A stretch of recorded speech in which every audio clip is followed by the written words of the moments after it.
teman-teman, Suara Juventini bersama gue Jeki. Di setiap minggu para Juventini selalu hadir ya. Suara Juventini selalu hadir untuk membagikan diskusi-diskusi kita tentang Juventus yang gak bosan-bosannya untuk kita diskusikan ya. Kali ini gue sama dua orang. Biasanya kalau udah sama dua orang lumayan ngobrolnya panjang. Mudah-mudahan panjangnya ngobrol kita ini bermanfaat dan bisa menambah rasa cinta kita dan menambah rasa ya keseruan kita untuk mengikuti Juventus. Oke, kenalan dulu deh sebelum kita ngobrol-ngobrol mengenai apa yang mau kita diskusikan atau ngobrol-ngobrol tentang Juventus. Kita kenalan dulu nih dari yang baju kuning dulu, siapa? Halo? Gua ya? Ya. Oh. Ya. Halo semuanya. Gua Jeremy, Juventini dari Banten. Oke, ada Jeremy dari Banten. Thank you Jer, udah hadir di Suara Juventini ya. Udah itu cukup sering Jeremy, cuman mungkin nggak sesering teman-teman yang lain. Thank you Jeremy udah hadir. Terus yang baju merah dengan siapa nih? Halo teman-teman Suara Juventini, Ricky dari Taman Mini. Oke. Udah sering tampil lah, udah pada tahu lah pastilah. Ricky, thank you Ricky, selalu bersemangat ada di Suara Juventini terus ya. Ya. Oke, buat teman-teman Suara Juventini yang mungkin baru pertama kali klik channel ini apa sih? Ya, ini adalah channel diskusi untuk para fans. Jadi semua yang hadir di Suara Juventini adalah para fans yang keren-keren dan yang mau memberikan saran, ide atau ya keluh kesahnya, pemikirannya, ide-idenya, opini-opininya di Suara Juventini. Jadi Suara Juventini adalah channel untuk diskusinya para fans. Ya. Jadi teman-teman Suara Juventini yang baru nonton pertama kali, silakan gabung dan join. Kita ada kok nomor kontaknya kalau mau join di profil kita di YouTube ini. Oke, langsung aja kita mengenai materi. Nah, langsung aja ya. Kita nggak berlama-lama ya. Gas langsung. Tapi sebelum kita ke materi, mungkin kita mau ngucapin satu support buat legend kita nih. Kebetulan gue pakai backgroundnya adalah Gianluca Vialli. Bener ya? Gianluca ya? Vialli ya? Iya betul, Gianluca Vialli. Ya sejujurnya gue nggak di era dia ya nonton Juventus ya. Cuman namanya sungguh besar buat Juventus. Dia menjuarai apapun yang bersama Juventus dan dia juga bukan legend Juventus doang, tapi juga legendnya Azzurri. Bahkan Vialli ini mungkin selevel sama Roberto Baggio ya bagi pencinta Serie A ya. Gue nggak tahu angkatannya apakah lebih tua Vialli atau Roberto Baggio. Gue rasa kayaknya lebih tua Vialli ya. Gue mengikut, maksudnya udah ngeh itu Vialli ketika dia udah cabut dari Juventus. Sedikit aja mengenai Vialli menurut lo yang lo tahu, yang lo tahu lah mengenai Vialli. Sedikit aja, Jeremy gimana aja tentang Vialli? Lu dulu deh, soalnya lu paling senior nih. Zaman Vialli lu udah nonton. Gimana?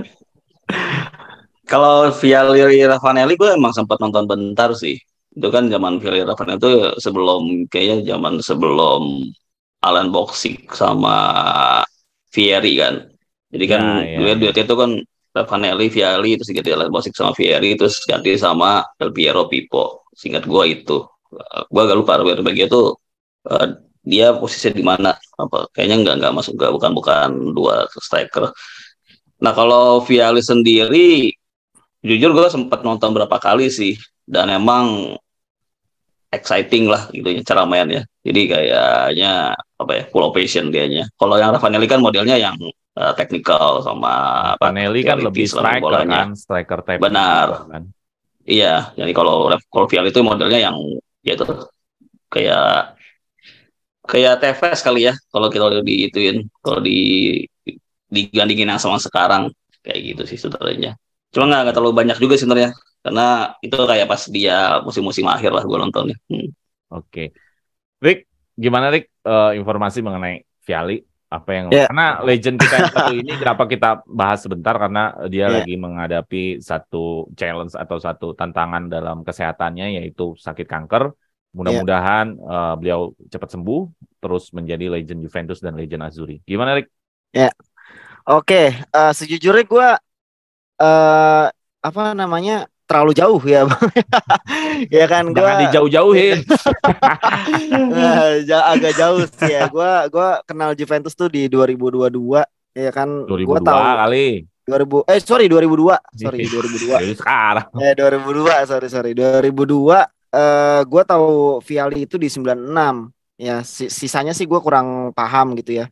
Kurang tahu Vialli. Cuman 96 gue tahu tentang Vialli. Ya termasuk legend ya karena salah satu pemain yang bisa bawa Juventus juara Liga Champion kan. Jadi dianggapnya pasti salah satu legend lah karena itu kan gelar yang paling susah Juventus dapetin kan sampai sekarang kan. Jadi gue eh, kurang banyak informasi soal Vialli, cuman ya yang gue tahu dia memang salah satu legend Juventus lah. Kalau untuk Roberto Baggio dan Del Piero gue masih agak tahu gitu. Tapi kalau untuk Vialli mungkin emang agak kejauhan sih. Tapi support lah buat Vialli, semoga cepat sembuh sih bang. Yes, ya, semoga cepat sembuh Vialli dan kembali lagi dalam dunia persepak bolaan dunia ini. Oke, kita langsung aja kita tinggalkan sedikit mengenai Vialli. Kita langsung ke era di bawahnya nih. Hanya Vialli. Kebetulan pas eranya Vialli, Ravanelli pada cabut, masuklah era muda-muda Del Piero dan Zidane Zidane ya. Jadi Zidane pemilik nomor ikonik di Juventus nomor 21 yang diterusin lagi sama Pirlo di berapa tahun kemudiannya diisukan dalam beberapa hari ini kalau Allegri seandainya nih Allegri nggak sesuai dengan harapan Juventus, katanya Zidane mulai memikirkan untuk bisa melatih Juventus. Karena apa? Karena permasalahannya adalah timnas Prancis waktu itu kan udah nyampe final nih, katanya sih mau meneruskan Deschamps. Jadi kesempatannya sangat tipis akhirnya ketika Zidane kalau mau menggantikan Deschamps. Karena kesempatan Deschamps justru lebih besar. Karena skenarionya kan Deschamps mau cabut, Zidane in. Tapi ternyata dalam skenario timnas Prancis dalam berita perkembangan sehari-hari ini adalah Deschamps bakal perpanjangan. Tapi memang belum terjadi ya Deschamps bakal perpanjangan atau belum karena ini kan semua masih pada break ya.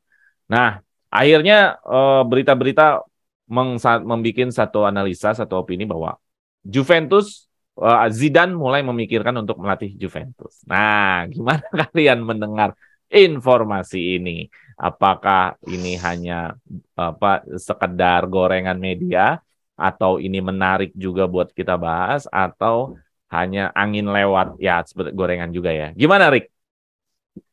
Oke, sebelumnya gue sempat baca di beberapa media ya di Twitter. Gue kan lebih percaya Twitter sebenarnya daripada Instagram ya. Di Twitter itu nggak TikTok sekalian.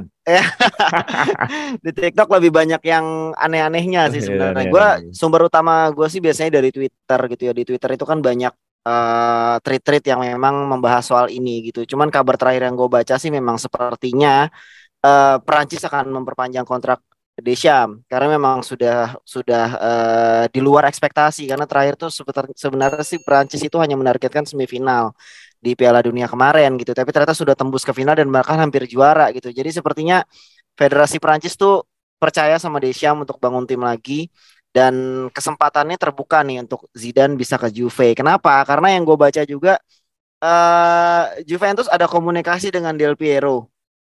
Ya kan, Juventus sedang berusaha untuk membuat struktur manajemen baru mungkin yang lebih kokoh dengan amunisi mantan-mantan pemain yang pernah memperkuat Juve gitu ya, mungkin biar darah Juventusnya lebih terasa gitu ya, jadi bisa lebih rasa kebanggaannya untuk Juventus tuh lebih ada gitu. Nah, Del Piero salah satunya akan diangkat gitu. Ini yang gue baca ya. Gue nggak tahu sih nanti ke depannya seperti apa.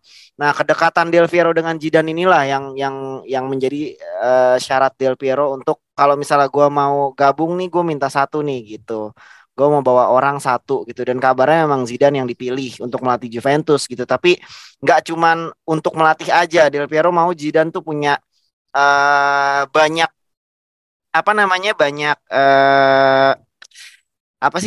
kayak dia pegang banyak hal lah di Juventus gitu, nggak cuma ngelatih aja gitu. Jadi mungkin bisa ke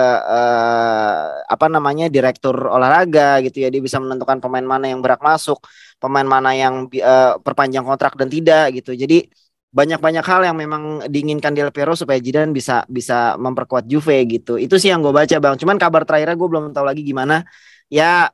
Kalau perasaan gue sebagai Juventini gue excited sih ya. Ya agak excited lah ya. Karena memang ini salah satu legend Juve yang juga namanya besar di Juventus juga.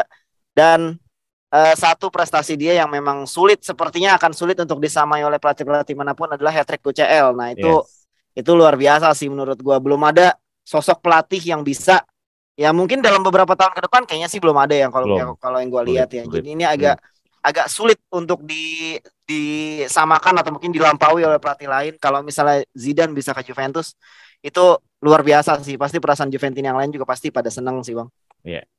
Oke, gimana kalau Jeremy? Kalau Ricky tadi perasaannya excited bahwa ya memang Zidane ini sangat berkarismatik ya. Kayaknya hampir semua pemain kalau dilatih Zidane bakal dengerin Zidane karena dia pemain legend. Tambah lagi di Madrid juga berprestasi gitu loh. Prestasinya juga nggak nanggung. Hat-trick UCL.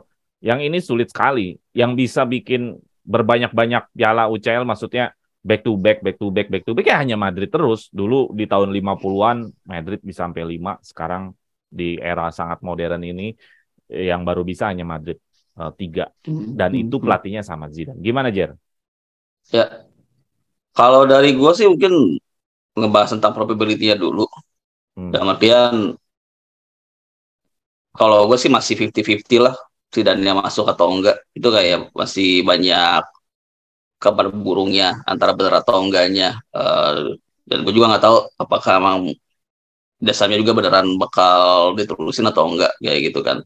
Jadi itu masih banyak probability. Jadi kayak jujur gue belum terlalu mikirin sih sebenarnya. Jadi mungkin juga kalau masuk pun mungkin nggak yang Januari, cuman akhir tahun. Iya, memang akhir tahun karena kan memang diberitakannya kalau akhir tahun si Allegri mencapai yang diharapkan atau target dari Juventus.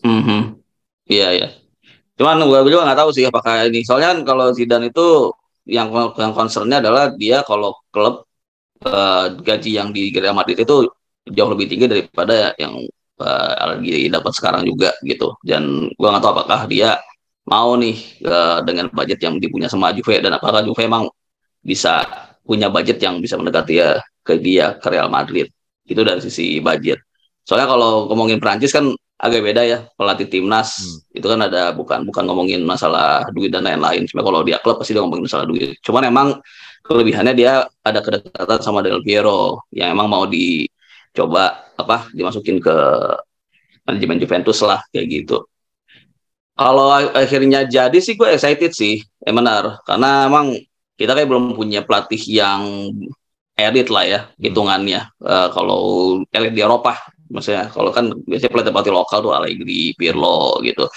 Jadi pelatih lokal, Zidane udah terbukti dia elit di Eropa. Dari dalam artian udah bisa handle tim bintang sekelas Madrid dan bisa bikin hat-trick UCL, itu ya prestasi sih menurut gua kayak gitu. Jadi kalau emang beneran masuk akan sangat exciting. Cuman gua masih 50-50 malah 40-60 sih sebenarnya. Masih belum yakin Zidane bakal masuk sebenarnya gitu.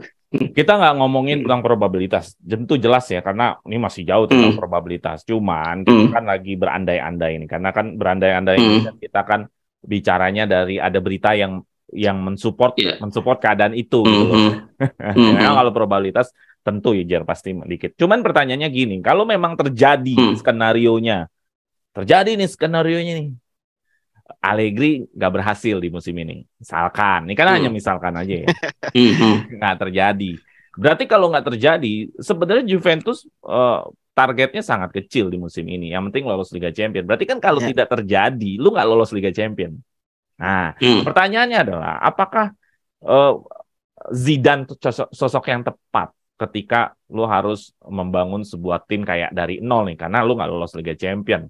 Adalah sosok yang tepat untuk nge-build lagi Juventus untuk running di Eropa atau di Serie A lah, paling enggak gitu loh. Apakah sosok yang tepat orang Zidane ini, atau sebenarnya bukan Zidane sosok yang tepat, mungkin Conte, mungkin siapa lagi yang memang membangun fondasi mental atau whatever itulah. Lalu lihatnya gimana? Karena gini, Zidane ini belum pernah ngelatih di mana-mana kecuali Real Madrid. Dan Real Madrid itu juga warisan Ancelotti. Kalau dilihat dari sejarahnya adalah 2014 Ancelotti La Decima, jeda setahun, habis itu Zidane tuh membuat sejarah. Jadi Zidane diwarisi memang skuad yang nggak bisa dibilang biasa aja. Nah, kalau buat gua kondisi Zidane tuh cocok waktu kemarin, harusnya Allegri langsung ke Zidane, nggak perlu lagi ke Pirlo, nggak perlu lagi ke Sarri.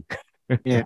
Nah, gua nggak tahu apakah kalian merasa cocok nggak situasinya. Kalau memang ternyata situasinya adalah Allegri ternyata diganti nih. Cocok nggak sih situasinya dengan masuk Zidane? Gimana, Jer? Coba dulu deh. Jer, lu dulu, Jer. Gua dulu. Kalau gue sih ngelihatnya bisa dicoba lah. Dalam artian probability-nya juga cukup menarik. Karena kan gini ya, pelatih Real Madrid itu kan banyak juga, dan Zidane itu terbukti dia bisa kayak apa ya, jadi leader lah. Selain pelatih, dia jadi leader dari tim yang emang ada. Karena waktu di Real Madrid juga sempat banyak kasus yang pelatih tim-tim bintang itu bermasalah dengan pelatih, jadi mereka nggak bisa klop lah. Jadi itu berarti dia punya kemampuan untuk bangun tim yang emang kohesif lah, yang saling support. Nah, kalau untuk ininya sendiri sosok yang tepat, ideal sendiri sebenarnya kalau emang ngebangun tim emang preferable Conte, benar. Karena emang Conte emang terbukti bisa bangun tim lebih bagus lah, kayak misalkan waktu dia di Juventus, terus dia di Chelsea, kelihatan. Terus Merda dibangun sama Conte, gila lu sampai Merda gitu kan. Ya, cuman gua nggak tahu kalau second wave itu gimana. Kan terbukti ya, second wave itu belum ada yang berhasil nih. Kayak Pogba, Allegri. Jadi gua nggak tahu kalau balik lagi. Iya, benar.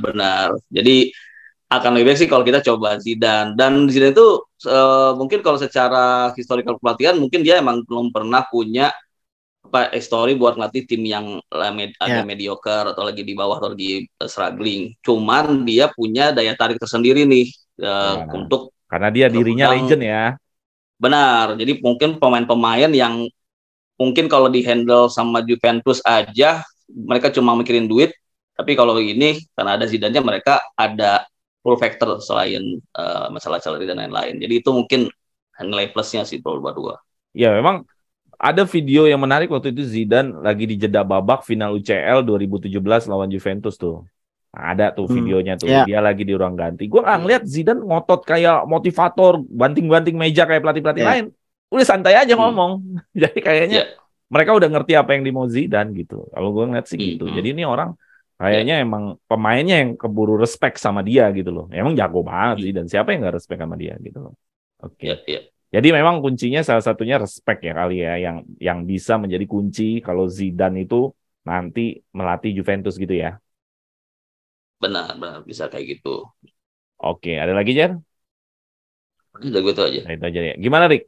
Apa sosok yang tepatnya? Ya karena kalau Zidane mau menjadi pelatih Juventus, ya berarti kan Allegri harus tidak berhasil. Allegri tidak berhasil berarti kan situasinya adalah Juve tidak lolos UCL. Apakah situasi yang tepat? Ini berandai-andai aja Juventus mampu lah gaji Zidane misalkan.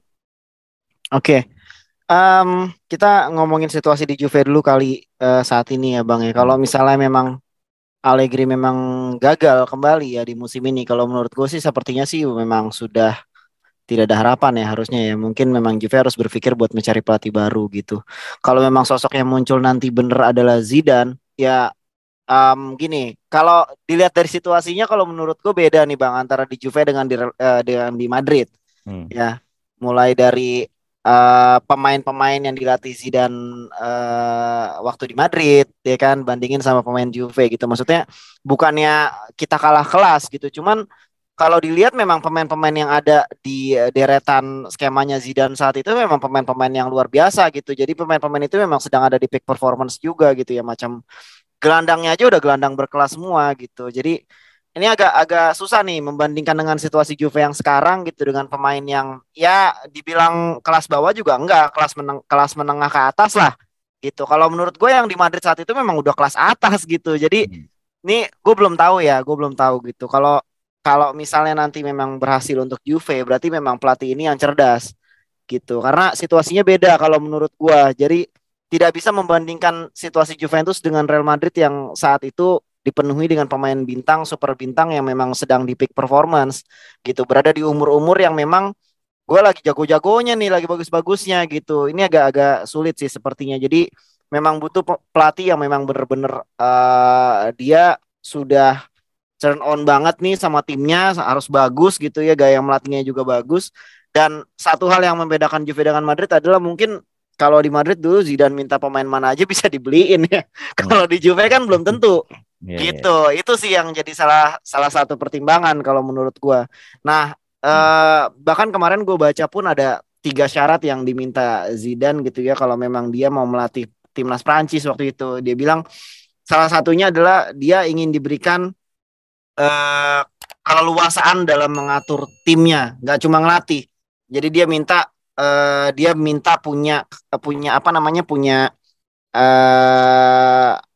dia bisa untuk menentukan pemain mana yang bisa bergabung gitu kan. Dia menentukan pemain mana yang bisa join dengan timnas. Pokoknya tidak boleh ada intervensi dari pihak manapun gitu. Jadi gue nggak tahu kalau di Madrid seperti apa. Cuman ya kalau gue lihat sih memang mungkin enak nih kalau di Madrid dia minta pemain ya bisa dibeliin gitu. Kalau di Juve kan belum tentu seperti itu gitu. Itu sih yang harus dipikirin. Jadi kita harus lihat dulu Zidane ke depannya seperti apa, dia prospeknya seperti apa di Juventus, dia punya misi apa nih di Juve, dia memang ingin mengembalikan kejayaan Juve atau enggak. Sisanya urusan teknis mungkin nanti bisa diatur lah di meja rapat gitu sama manajemen Juve ya kan. Ya kita sebagai fans cuma bisa doain ya kalau memang kalau diomongin masalah ini orang yang cocok atau tidak ya kalau dilihat dari prestasi udah pasti cocok bang. Oh gitu ya. Sih. Oke. Nah, menariknya lagi gini, Rick.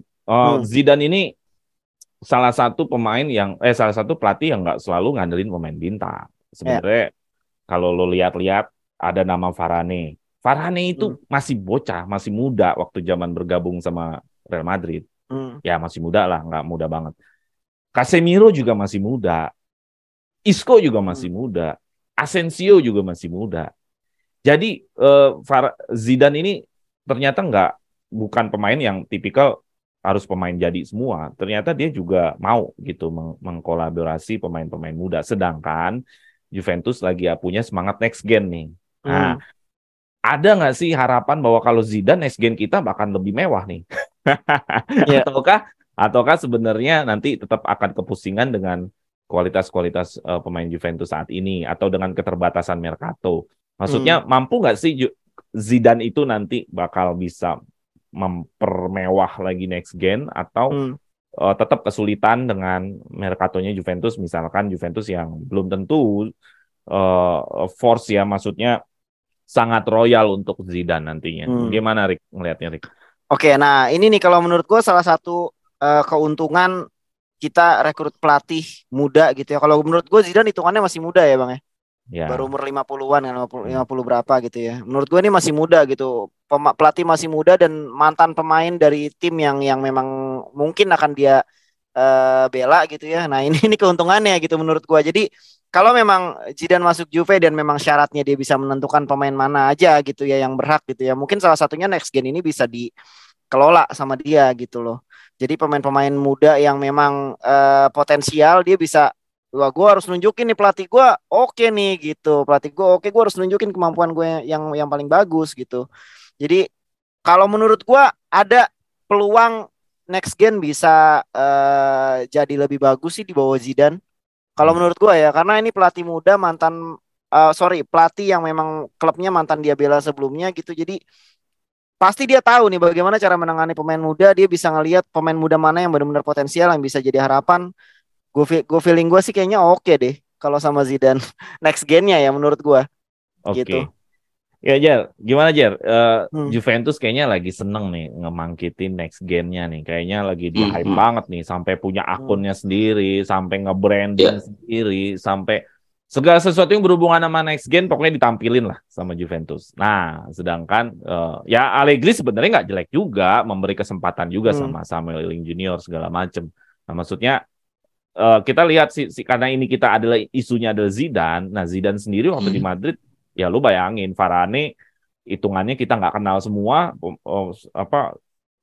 pencinta sepak bola nggak tahu siapa Varane, Casemiro ya kan, walaupun Casemiro dari Porto, tapi hitungannya masih muda. Isco itu, Asensio itu kan tercetak di era Zidane dan itu dia main sama yang senior sama Modric sama Marcelo nah bagaimana lu melihat peluang next gen kalau seandainya Zidane nanti menjadi pelatih Juventus?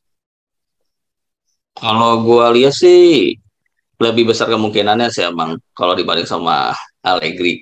Karena lebih itu yang penyakitnya dia mempertahankan pemain-pemain yang emang udah dianggap ya apa ya emang dianggap sama dia pemain inti. Terus kalaupun penampilan yang nggak bagus tetap main lagi dan itu kalau dilihat dia nggak takut untuk cadangin pemain bintang kayak Bale, Hazard itu kan pemain Emang bintang kan. Hazard Terus sempat gaji juga ketemu emang Zidane? rampet dong. Kan dia udah berapa musim. Sempat cuma cedera. Masa sih? Oh, cuma cedera. Gua kira Iya. Hazard baru musim kemarin. Enggak lama Hazard. Udah lama dia, Bang. Oh, udah lama. Terus. Ya, yang mungkin kata mungkin Bale gitu kan. Terus dia yang ngorbitin pemain yang muda. Jadi dia nggak takut untuk ini ganti-ganti pemain walaupun pemain bintang, tapi dia berani untuk nurunin untuk jadi di subs lah, nggak jadi pemain inti. Ada potensi itu sih. Soalnya kan kalau kita lihat emang agak beda ya sama pelatih muda yang emang dulunya pemain. Allegri juga dulu pemain kan, cuma dia bilang udah lama banget mainnya. Yeah. Kalau kayak modelnya Pirlo, Zidane, mereka hitungannya muda jadi emang agak sedikit lebih progresif lah. Pirlo aja kan kelihatan waktu dia masuk, walaupun belum ada isu-isu negian, dia berani tuh coba orbitin Fabregas. Fabregas ya namanya, walaupun memang agak fail, cuma itu kan memang ada keberanian dari situnya. Apalagi sekarang pas kalau Zidane masuk, yang Guns-nya itu next gen-nya itu udah lebih matang sih sebenarnya, karena udah lebih banyak pengalaman bermain, udah lebih diekspos, jadi harusnya sih bisa lebih maju sih kalau sama Zidane untuk yang Guns ya. Jadi maksudnya potensi next gen ini bisa lebih besar ya untuk dikelola dengan baik ya, atau muncul benar. Bisa dikenal benar. Karena gue ngelihatnya memang kayak Miretti, Fagioli ini kayaknya sebenarnya bisa lebih masih bisa lebih sebenarnya, masih bisa lebih dari yang sekarang. Gue melihatnya masih bisa lebih, cuman memang Allegri kemarin ada permasalahan cedera ya, begitu-gitu deh, jadi akhirnya memang belum keluar potensinya ya. Ya nanti kita lihat aja, mungkin masa Zidane. Ada lagi yang mau lo sampaikan tentang diskusi Zidane ini? Zidane udahlah, tunggu orang yang masuk dulu aja. Karena kita ngobrol nggak masuk sama aja bohong tadi. Iya. Ngenes juga nanti ngenes malah Bang. Iya. Ya kan ini kan kita kan berangkat dari gosip yang ada aja. Oke, kita lihat aja apakah Zidane akan menjadi seperti Conte sebagai pemain dan sebagai pelatih, atau sebagai sama kayak Pirlo juga pemain dan pelatih di Juventus yang suksesnya mungkin sama kayak siapa? Mungkin Beckenbauer di Munchen atau Cruyff di Barcelona, yang dia sebagai pemain juga dan sebagai pelatih juga dan dia sukses. Oke, kita lanjut lagi. Kita sudahi Zidane dulu. Nanti kita bicara Zidane di akhir musim. Zidane ini di akhir musim menjadi lebih real apa enggak? Karena melihat peringkat Juventus. Oke, kita lanjut lagi ke Di Maria. Di Maria ini ada berita dari jurnalis yang sangat reliable ya. Pemberitaannya sangat mendekati realistis, yaitu Nicolo Schira yang mengatakan dia tetap kok di Juventus. Karena kan isu-isu sebelum Piala Dunia ini adalah nanti habis Piala Dunia Januari dia mau lanjut main di Argentina, nggak mau balik lagi ke Juventus. Ternyata itu dibantah sama Nicolo Schira bahwa Di Maria bakal main di Juventus. Nah, gue sih kesensem ya ngelihat dia kemarin di laga final bahwa gila banget nih Di Maria nih mainnya. Kalau emang lagi konak mainnya ya, kalau lagi merah mainnya dah benar-benar kelas dunia ya. Itu final berasa kayak lagi ya udah nih panggung gue, nggak ada takut-takutnya gitu loh. Jadi gimana harapan lo melihat Di Maria di sisa setengah musim Juventus ini? Apakah Di Maria bisa nggak menjadi kuncinya Juventus nih? Gimana Jer? Ya.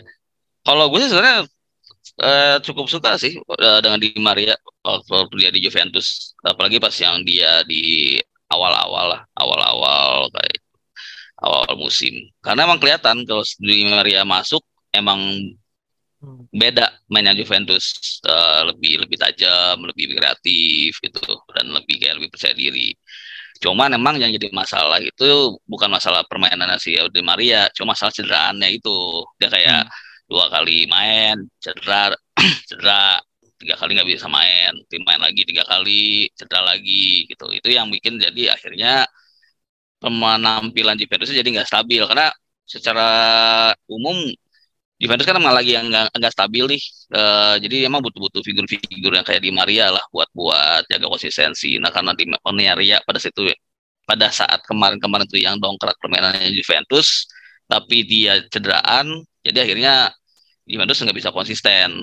Nah asalkan bukan musim, pertengahan musim kedua ini Di Marianya bisa konsisten main nggak cederaan sih, menurut gue sih menarik sih untuk diterusin Di Maria. Oke. Buat gue sih itu sih. Oke. Nah, gimana Di Maria menurut Lurik? Sekarang isunya adalah fix nih, kayaknya Di Maria akan bersama Juventus sampai akhir musim. Nah, apalagi kemarin dia main keren banget di final. Gimana, Rik? Oke. Kalau gue melihatnya mungkin Di Maria memang kemarin tuh agak jaga-jaga ya Bang ya. Karena di umur yang sudah seperti sekarang gitu, kesempatan untuk main di Piala Dunia next-nya kayak udah nggak ada. Jadi kalau menurut gue kayak kemarin dia jaga kondisi gitu, nggak mau terlalu maksain supaya bisa tampil di Piala Dunia gitu. Kalau yang gue lihat sih seperti itu. Nah ini kan Piala Dunia udah kelar nih, targetnya udah dapat juga gitu ya, dia udah juara dunia. Ya menurut gue Di Maria tetap salah satu yang terbaik di dunia sih. Ya untuk urusan winger Di Maria tuh luar biasa gitu. Gelontoran assist sudah dikeluarin, jadi dia salah satu yang terbaik di dunia. Juve beruntung punya dia sebenarnya gitu. Nah ini tinggal bagaimana sikap Di Maria nih di Juventus kayak gimana nih. Kalau emang komitmennya masih oke gitu ya saatnya nih nunjukin gitu. Saatnya bikin fans bangga punya dia gitu kan. Masalahnya nih gaji lumayan kan. Ini salah satu gaji yang terbesar di Juventus gitu, dengan usia yang memang sudah matang banget ya, udah jadi. Menurut gua ini harusnya jadi momennya Di Maria sampai dengan akhir musim ini nunjukin kalau misalnya dia memang layak ada di tim ini gitu. Karena Juve saat ini bukan tim yang sembarangan lagi sih Bang. Jadi Juve kan tim besar juga gitu ya. Kalau memang cuma jadiin batu loncatan ya buat apa gitu. Ya kan dia tidak menghargai Juve namanya kan. Jadi kalau menurut gua harusnya Di Maria bisa menunjukkan performa, dia bisa layak, dan kita sebagai fans bisa bangga gitu punya pemain sebaik dia, sebagus dia gitu sih. Oke, ya gue melihatnya juga hal yang sama-sama seperti kalian, bahwa Di Maria ini mungkin lebih sama kayak Ricky, bahwa mungkin kemarin dia lagi prepare buat Piala Dunia ya, bahwa dia memang harus kondisi yang fit. Gue rasa nanti setelah habis Piala Dunia ini harusnya udah ngegas ya, mungkin pertandingannya udah bisa sampai 5 game berturut-turut dia main, mungkin bahkan bisa nggak perlu istirahat lagi sampai akhir musim dia bisa gas terus bersama Juventus. Gue ngeliat ada pengaruh Piala Dunia memang. Walaupun tidak pernah ada pernyataan bahwa Di Maria menghususkan untuk Piala Dunia, tapi itu kan tersurat dan tersirat.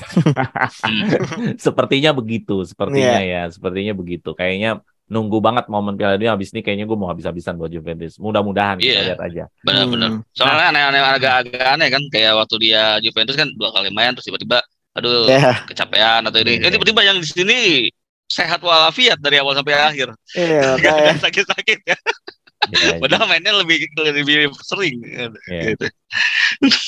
Karena nggak ada lah pemain yang mau ngelewatin momen Piala Dunia aja. Lu bisa tahu kan marahnya Benzema pas dia. Benzema masalah dia nggak dicoret di terakhir. Sebenarnya kan sedikit keluar kotak, dia sebenarnya kecewa karena menurut dia masih bisa masuk. Nah, kalau gue sambungin lagi, berarti kan pemain seperti Benzema aja ngarep banget ada di Piala Dunia, bener nggak? Betul. Nah, jadi lo bisa bayangin seorang yang udah Ballon d'Or aja ngarep banget main di Piala Dunia. Jadi wajar lah semua pemain tuh ngarep banget sampai Piala Dunia tuh fit. Gitu loh. Nah, masih Di Maria nih. Karena Di Maria akan main terus. Formasi Allegri kan kadang-kadang dari 4-4-2 sekarang 3-5-2. Nah, 3-5-2 nih. Kalau 3-5-2, kalau Allegri main dengan Di Maria harusnya kan 4-3-3 nih. Sedangkan Allegri punya formasi winning timnya adalah 3-5-2. Nah, apakah Di Maria akan menjadi di belakang striker ataukah lebih baik balik aja ke 4-3-3? Gitu loh. Karena ya di winning timnya Allegri udah 3-5-2 nih, gitu loh. Nah, kalau untuk jadi sayap full murni 3-5-2 nggak mungkin, karena kan itu sangat mobilitas, menuntut fisik yang prima. Gua rasa nggak mungkin. Kalau 3-5-2 berarti Di Maria main di bawah striker atau 3-4-1-2 gitu. Di bawah striker intinya, bukan 4-3-3 yang sebagai penyerang sayap. Nah, bagaimana lu melihatnya peluang ini atau bagaimana adaptasi Di Maria dengan formasinya Allegri yang udah winning team kemarin yang kita nggak pernah kalah nih? Gimana aja? Iya. Sebenarnya kalau ngomongin Di Maria, gue nggak tahu nih, udah agak beda seorang. Kalau dulu kan next gen-nya itu belum terlalu maju ya, dibanding yang sekarang di awal musim itu. Jadi sekarang tuh next gen-nya lumayan ini.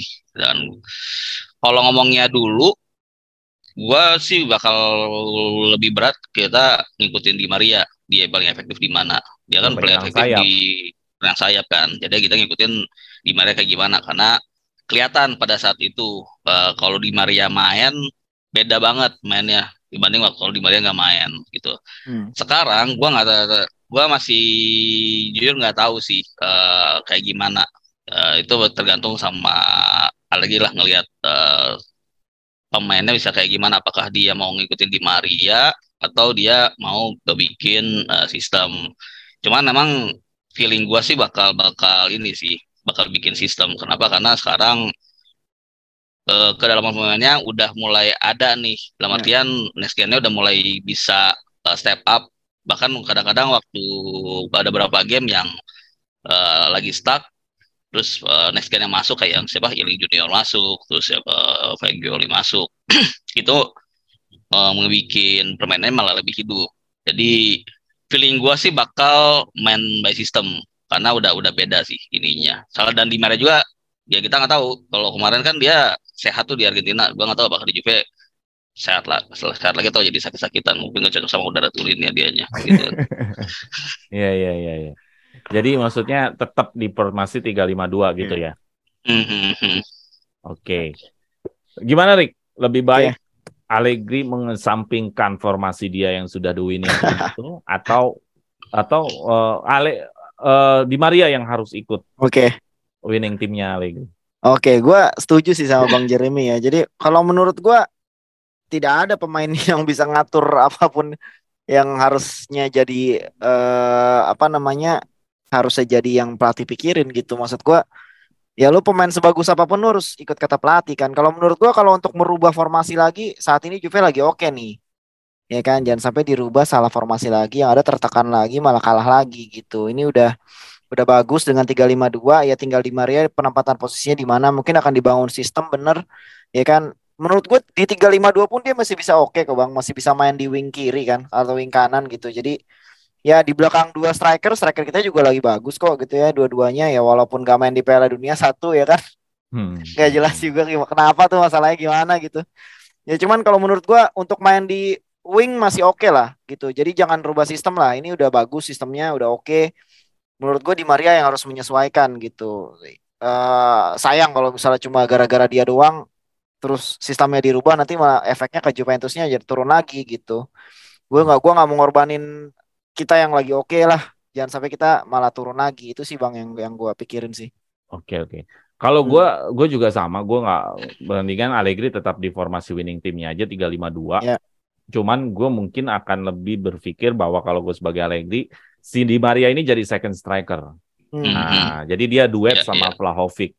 Jadi Vlahovic duetnya sama Di Maria aja, nggak usah sama Kean, nggak usah sama Milik, udah duetnya sama dia aja. Berdua, playmakernya Miretti, tengahnya penyeimbangnya Locatelli sama Rabiot atau Locatelli sama Fagioli gitu loh. Atau Miretti-nya jadi Fagioli, ya kan bisa begitu. Sayapnya kayaknya lu nggak bakal bisa merubah Kostic dan Cuadrado. Nggak bakal bisa merubah mereka. Nah ini baru sejarah dalam dunia dari musim ini. Back Juventus tanpa La Nazionale Azzurri, trio Brazil. Lucu sih sebenarnya di Juventus. La Nazionale Samba. Jadi aneh juga ya bisa trio Brazil back Juventus ini. Lu bisa cek dari zaman jebot itu nggak pernah nyisain satu pemain. Maksudnya sampai nggak ada satu pemain Azzurri gitu. Pasti selalu ada. Mau lagi banter-banternya Juventus, dulu ada Allegro Tagel, ya selalu ada main Azzurri. Ya cuman sekarang aja nih tersisih. Ini masih ada Gatti sih sebenarnya. Sebenarnya ada Bonucci, Cuman nggak masuk line up aja. Ya, memang lebih pede yang Brazil itu yang main sih. Iya, benar. Sandro, Danilo dan Bremer dibanding harus main yang lain. Gatti, Bonucci ya. Ngeri juga. Ya, lu masih ingat nggak Gatti di gocek sama Mbappe? Iya. Oh gila lo. Itu menurut gua emang belum levelnya. Emang belum levelnya cuy. Ya mudah-mudahan Di Maria bisa mengikuti settingan dari formasinya Allegri ya, bahwa dia tidak merubah. Karena gue ngeri juga gitu kalau Allegri merubah lagi jadi 4-3-3 atau jadi 4-4-2. Jadi menurut gue, aduh sayang juga gitu loh. Ada Di Maria kok malah dirubah. Mendingan udah nggak apa-apa, Di Maria duet aja sama Vlahovic. Gue rasa kalau nggak salah di Argentina juga di striker deh. Kalau nggak salah dia duet sama itu kan Alvarez kan. Emang 4-3-3 dia? Enggak kan kayaknya? 4-3-3. Oh gitu. 4-3-3. Berarti Alvareznya yang kanan ya, Messi yang tengah. Iya. Ya memang harusnya begitu Di Maria mainnya. Dia emang adanya harusnya di. Ya cuman sekarang formasinya Juventus nggak gitu. Iya gitu masalahnya. Ini kita lihat nih. Second striker sih masih bisa sih menurut gua, second striker masih bisa karena kan dia emang lebih bebas juga mainnya kan. Jadi second striker agak sayap. Terus kalau Vlahovic emang di target man-nya itu masih bisa sih. Jadi clear role gitu dia modelnya. Ya, jadi juga berharap dia ada di role second striker. Jadi dia nggak perlu terlalu turun terlalu jauh. Karena kalau dia di posisi pemain tengah, dia harus dalam satu unit. Kalau untuk mau bertahan dia harus ada. Dan gue rasa itu sulit kalau Di Maria ditaruh sebagai pemain tengah sih. Gitu. Oke, Di Maria itu aja kali ya. Kita lihat Di Maria, gua nggak tahu dia apakah bisa datang di game pertamanya Juventus di tanggal 5 Januari. Apakah dia masih extendnya panjang liburannya? Karena juara dunia loh. Karena juara kayaknya panjang sih. Panjang sih, bisa 2 minggu kali, bisa pertengahan minggu lagi. Karena penting tuh lawan Napoli. Sehabis lawan game pertama lawan siapa gitu. Habis itu game kedua Napoli. Gue sih berharap Di Maria itu udah main lawan Napoli. Gitu. Oke, kita lanjut ke materi selanjutnya. Ini mungkin bisa jadi materi terakhir kita. Di temanya adalah next gen. Waduh, next gen nih. Next gen nih selama liburan kayaknya diangkat mulu nih sama Juventus.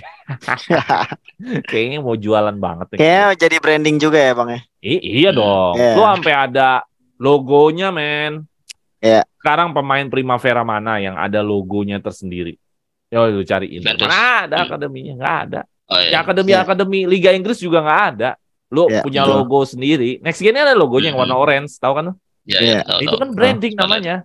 Betul. Itu kan lagi emang mau dijual.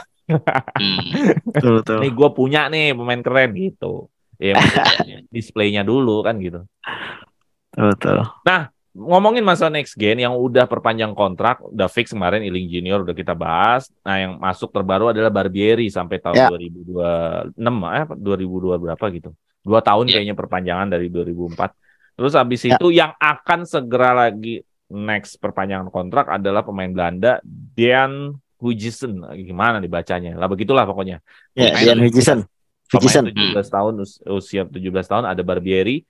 Nah, menarik nih, Barbieri udah sering dibawa sama Juventus dan ada isu-isu bahwa Barbieri nggak bakal gua loan, tetap main di tim utama.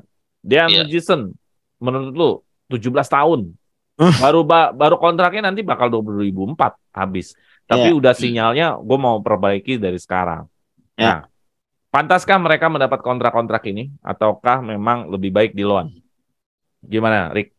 Oke, ini semenjak next gen brandingnya makin kuat, gue sebenarnya mulai cari-cari info-info tentang pemain-pemain ini sih Bang, kayak Barbieri, Huijsen, terus ada beberapa pemain lagi gitu ya. Nah ini ternyata ini ex-nya Malaga ya, si Huijsen ini, dia dari Malaga 17, ya kan, Malaga 17, hebatnya punya menit bermain yang lumayan banyak juga nih.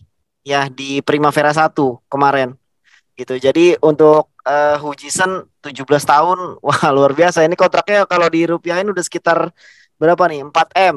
Ya 3,48 miliar kontraknya gitu. Jadi eh pemain-pemain ini sebenarnya cuman butuh jam terbang aja ya kalau menurut gua gitu. Mungkin bisa dimainkan ya kasih 10 menit, 15 menit terakhir kalau Juve udah menang gede gitu ya. Boleh, Bang.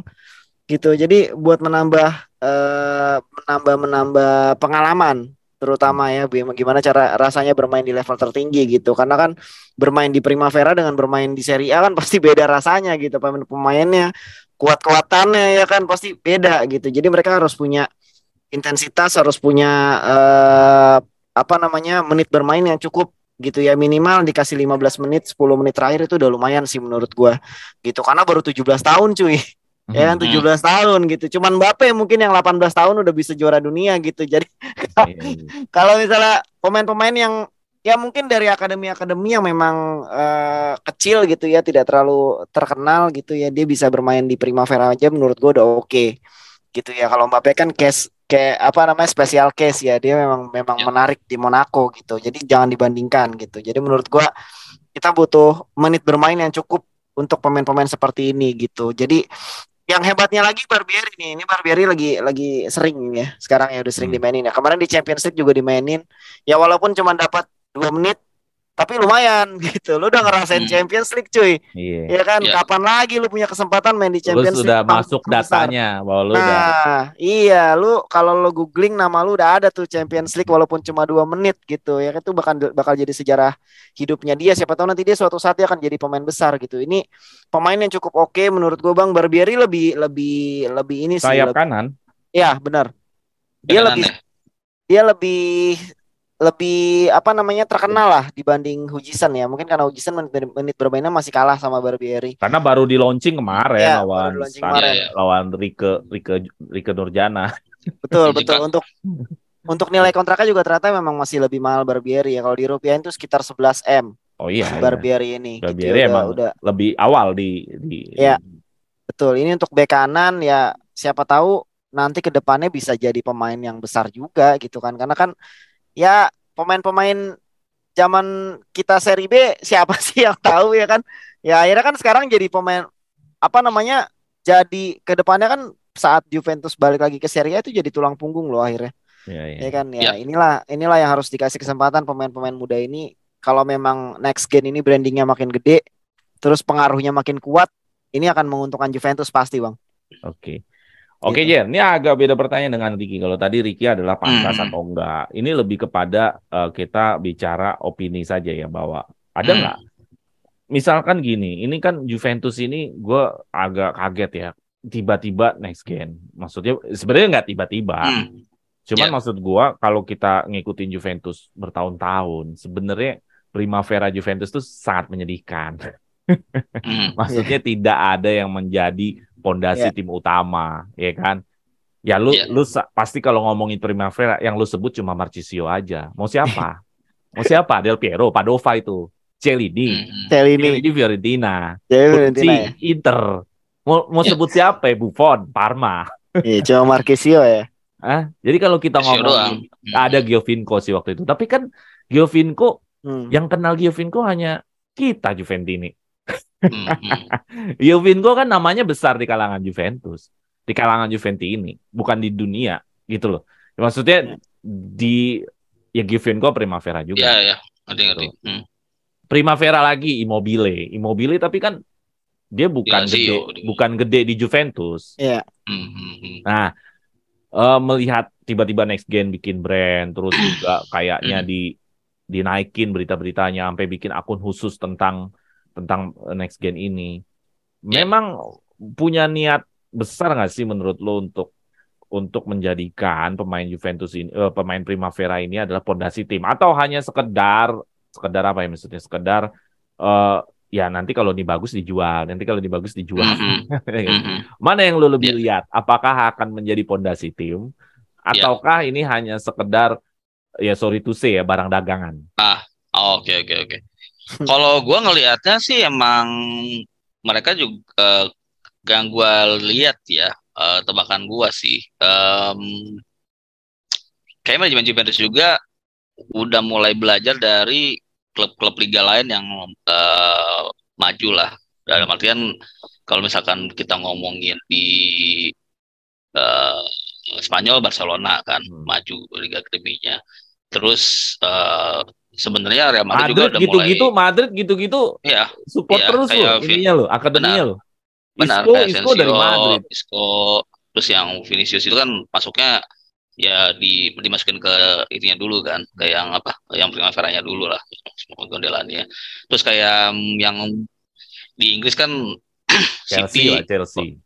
Ya soalnya City itu loh, kayak Foden kan itu dari akademinya juga Foden. Iya, jadi Arsenal itu juga. Iya, Arsenal dari dulu kan. Iya. Munchen juga MU agak ini sih. Mason Greenwood. Sekarang ini enggak ya. Munchen juga banyak yang dari akademinya juga kan. Jadi emang mesti ke arah sana sih. Jadi dalam artian itu ngebantu untuk cost efisiensi juga. Dalam artian mereka nggak usah tiap tahun cari pemain, terus ngebantu juga untuk jualannya juga. Jadi ya pasti dari 5 yang kita nggak mungkin berharap semuanya berhasil lah. Misalkan dari 5 ya paling 1, tapi setidaknya ada yang diorbitin. Kalau dulu kan kayaknya nggak ada yang diorbitin kan. Jadi ya misalkan dari ini ya kan, kalau sekarang kan ada Fagioli, Iling, siapa Miretti, terus Sule sama siapa lagi gue lupa. Dari 5 itu kan ya bisa aja yang jadi di Juventus ya mungkin cuma Iling atau Miretti, yang lainnya pada pergi. Ya, tapi kan setidaknya tuh ada konsistensi untuk supply itunya, itu yang gua rasa emang Juventus agak ketinggalan. Jadi ya 50-50 lah menurut gua sih dari sisi company. Jadi dalam artian mereka belajar juga, ternyata klub-klub yang gede sekarang emang ke arah sana majuin akademinya untuk ini, dan itu juga bagus juga buat bisnis juga. Dalam artian cost efisiensi dari sisi pembelian pemain yang mereka biasanya slotin tiap tahun, sama ya kalau ada yang bagus dan emang ternyata nggak bisa di Juve ya kan dijual. Jadi 50-50 gitu menurut gue sih. Oke. Ya gimana Rick? Dari pertanyaan tadi gue Rick, apakah memang ini bisa dijadikan fondasi atau memang hanya sekedar ya udah ya, nanti bakal diloan, nanti akan dibeli gitu loh. Karena memang kenyataannya faktanya begitu kan. Kita ada Primavera yang benar-benar jadi nama selain Marchisio. Kalau cuma hanya sekedar main di tempat lain banyak, cuman kalau yang jadi nama kayak Mandragora kan banyak pemain Primavera kita main di klub-klub lain. Cuman kan yang kita butuhkan kan adalah pemain yang memang didikan Juventus, gedein nama Juventus, dan dia juga menjadi pemain hebat yang diakui dunia gitu loh. Nah ini yang hari ini Juventus ya cuma Marchisio terakhir. Gimana Rick? Ya ini gue berpikiran, sebenarnya gue punya pikiran yang sama kayak lu sih Bang. Jadi agak curiga juga gitu. Ini sebenarnya ini hanya sekedar branding atau beneran serius nih mau bina pemain muda? Iya gitu. Gue punya mimpi gitu ya, Juventus bisa kayak Barcelona ya kan, juara Liga Champions dengan pemain-pemain akademinya gitu ya. Sekarang malah Barca bocil-bocil Pedri, Gavi. Iya, benar makanya kayak dulu kan Barca punya Messi, Iniesta, Xavi, itu kan semua, Busquets itu kan semua dari akademi dia kan, itu luar biasa loh. Gitu ya. Kapan tim gue bisa kayak begini gitu ya. Ini mungkin masih mimpi ya kalau untuk melihat ke depannya dia akan jadi pemain yang besar di Juve gitu ya, jadi pemain yang bisa bawa juara.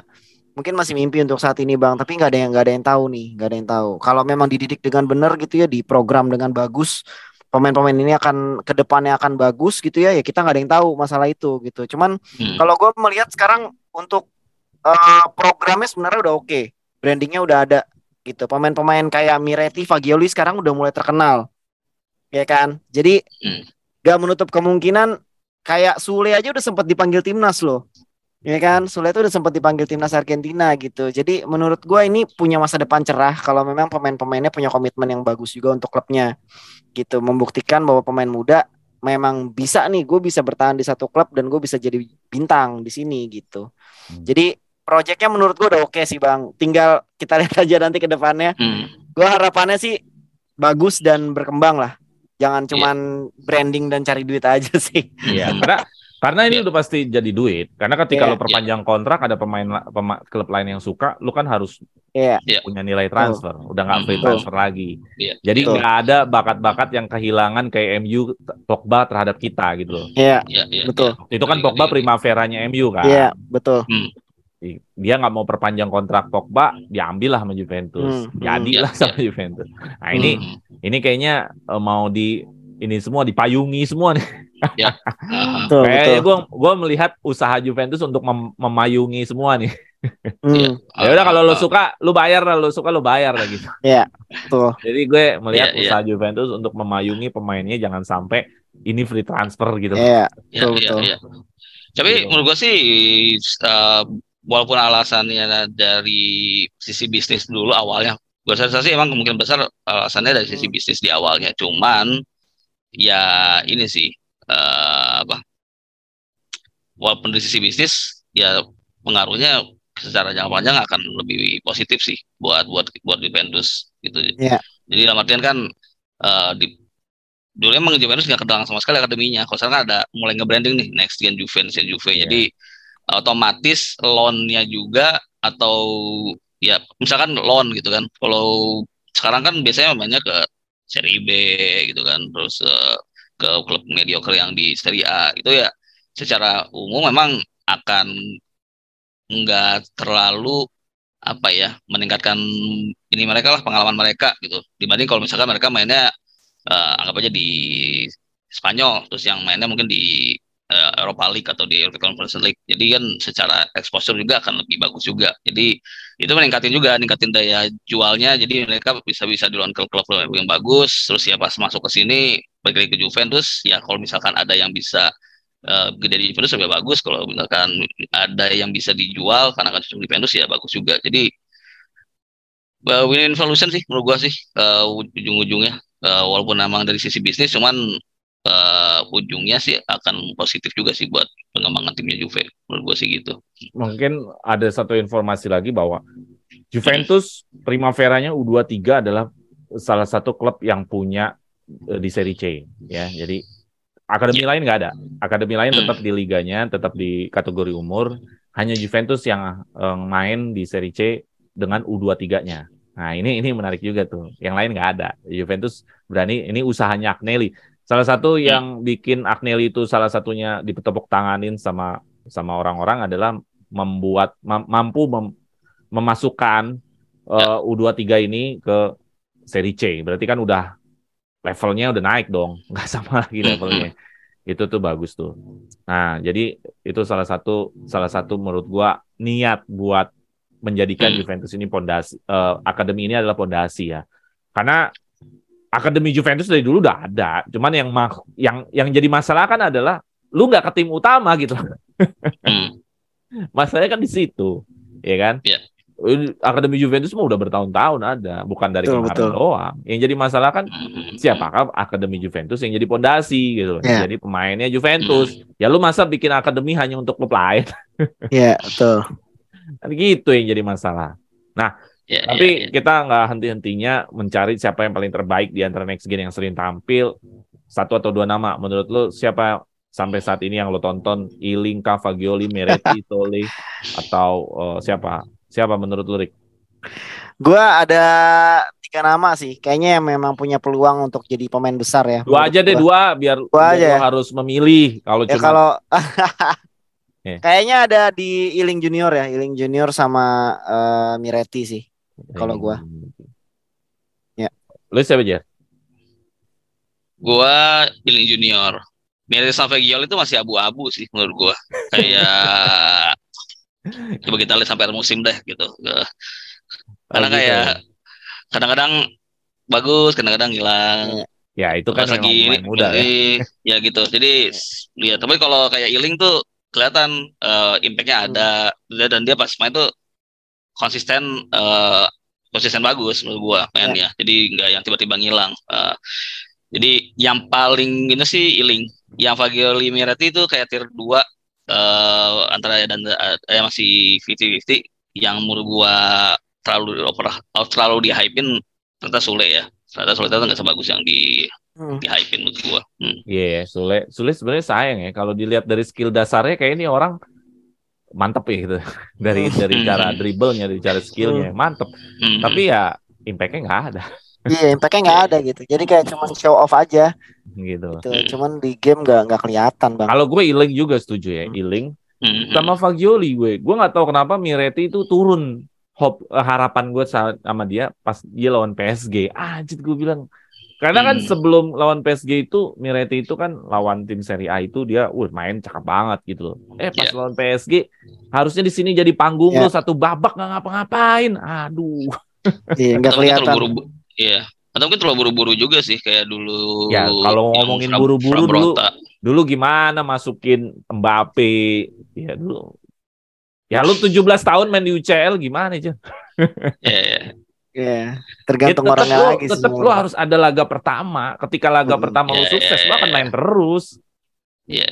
Ya kalau terburu-buru, dulu Messi masuk UCL 19 tahun. Iya. Gak ada laga terburu-buru. Yang penting laga pertama lu gimana kan gitu. Kayak gue bingung ya. Kadang ngelihat pemain-pemain muda yang spesial-spesial kayak gitu ya, kayak Messi gitu kan, Ronaldo. Terus ada Mbappe sekarang. Gimana ya gitu? Kok bisa gitu? Ya, karena di usianya dia 18-19 sudah beda dengan usia yang lain. Iya, dia udah matang duluan gitu kan, kayak udah matang di pohon, tiba-tiba jatuh langsung roket gitu. Itu sih. Kita belum punya pemain kayak gitu masalahnya, itu sih bang. Iya. Yang jadi masalah itu sih, karena yang gue lihat tuh ya yang kayak Fabrota dulu aja kan bagus, lumayan terus tiba-tiba ban Inter hancur, udah goodbye selesai gitu. Iya. Yang berarti agak kesana juga. Berarti penting sih kalau dia Serie A lumayan, terus di UCL kayaknya dia masih belum ready. Iya, jadi menurut gua levelnya next gen nih juga harus bisa jadi solusi ketika lu di laga besar sama di laga-laga kayak sepentas UCL. Cuman kemarin kenapa gue jadi akhirnya memilih Fagioli karena Fagioli golin waktu lawan Werder. Nah ini maksud gue, wah ini gila juga nih. Wah, untuk syukuran lu udah akademi Juventus pasti doktrinannya anti Merda dong. Iya pasti. Terus lu golin ke lawan Merda, menurut gue itu udah satu sinyal yang bagus ya buat Fagioli harusnya ya. Cuman nanti kita lihat di akhir musim. Oke, itu aja lah mengenai next gen. Ya mudah-mudahan ini bener ya Juventus niat nih mau menjadikan next gen ini fondasi, jangan cuma sekedar ya hanya display doang buat dagang. Buat dagang, nggak takutnya buat dagang sih itu doang.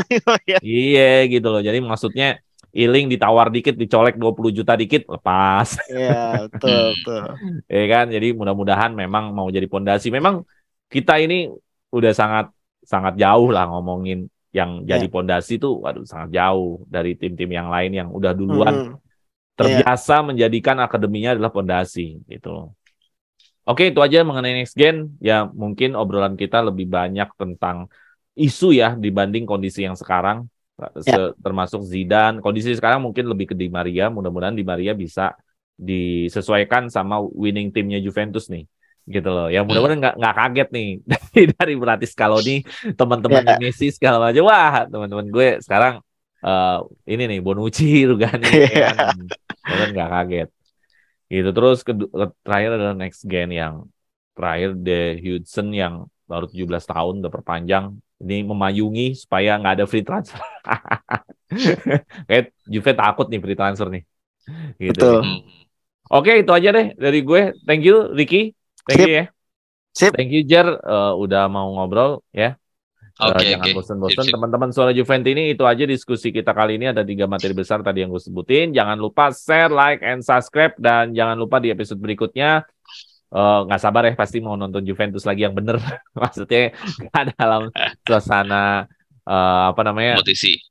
Ya suasana liga lagi ya, bukan kayak kemarin. Kayak kemarin gue nontonnya match apa tuh? Pertandingan persahabatan lawan Rizke itu tuh. Rizka itu aduh, gue bilang kayaknya nggak ada ininya nih. Nggak ada garamnya, nggak ada lauk, ibarat makan nggak ada lauknya. Iya, garing ya aja sih itu sih. Biar nggak kaku aja itu sih. Cuma biar nggak garing aja. Oke deh kalau gitu, thank you semua teman-teman Suara Juventus ini. Kita bersambung lagi nanti di minggu depan. Fino alla fine. Forza Juve.